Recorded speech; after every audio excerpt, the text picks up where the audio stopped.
didn't really give yourself a chance after that poor start, Rich.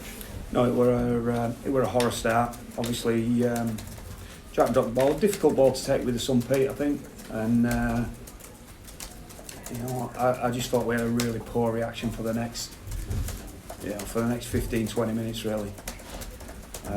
And we did speak at half time that this could go either way. This is a game could go either way, and we wanted to talk about the feeling, how we wanted to feel after the game. We actually thought 24-10, going into the last 15-20 minutes, we'd sort of started to fight our way back into the game. Our skill and our execution, the errors, we're always going to make it difficult for us to come back with the probably 26-28 points we would have needed to win the game. But we did show a good response, a much better response second half. Some of the defence under pressure was, until you went down to 12 men, was better than it has been, wasn't it? Well, it has been earlier in the season. Earlier in the season, yeah, but probably, we were sort of priding ourselves over the last couple of weeks. We felt we were getting much better in that area. I will say it's the toughest challenge in the game at the moment. I think from what I've seen, there's a couple of the other top teams that have not played yet, but this is the toughest challenge in the comp at the moment. Playing Saints away, they were just playing on a different speed and power to us.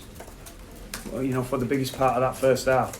But yeah, we did defend under pressure pretty well at times, and disappointing to me really that we let the couple of soft ones in at the end and try a short kick off when we're down at 12 men and put us back on this trial line. I just didn't think that were really smart and probably took a little bit of pride in our second half defensive performance away from us.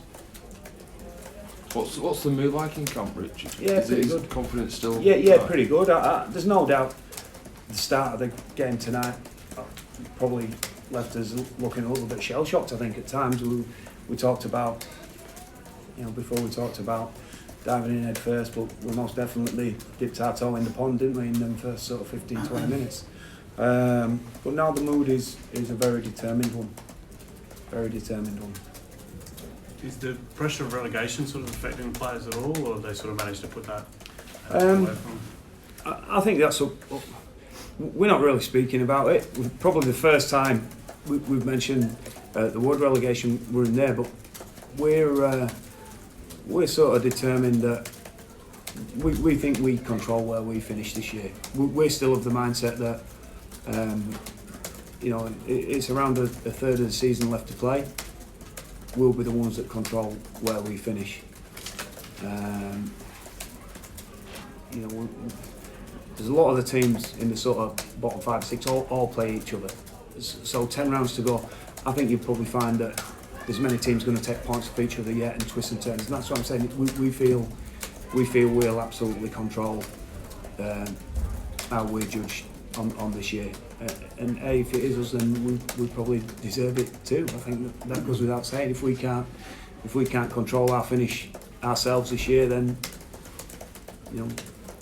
we'll deserve everything we get. But that's definitely not the mindset and the mood of the players. Can we expect any new signings at least before the end of the season, Richard? You'll appreciate that. As interim coach, that's not something I get overly involved with.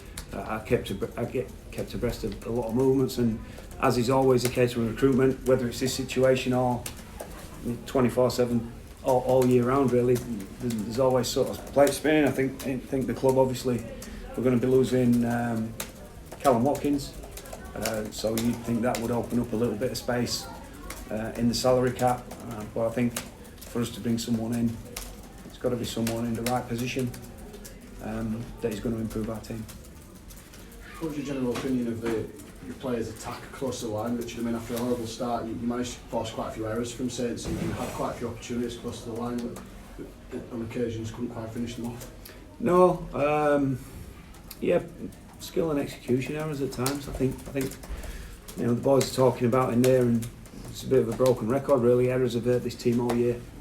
I think we'll probably look at the stats for the errors in the competition, and probably that's just killing us at the moment. Is the errors coming out of his own end, but again, in that field position, we came up with some really early in the count, and when you play a team like this, you've got to make the most of that possession down there. Same again last week, Wigan probably had enough possession on their line to win games. So at the same time, while we are talking about there's 10 games to go and we'll decide, we're absolutely not being blasé about it, thinking we'll be all right. There's certainly not a we'll be all right attitude. It's about hard work, and it's about making sure that we're a lot better in some of these areas that are, quite frankly, they're killing us at the moment.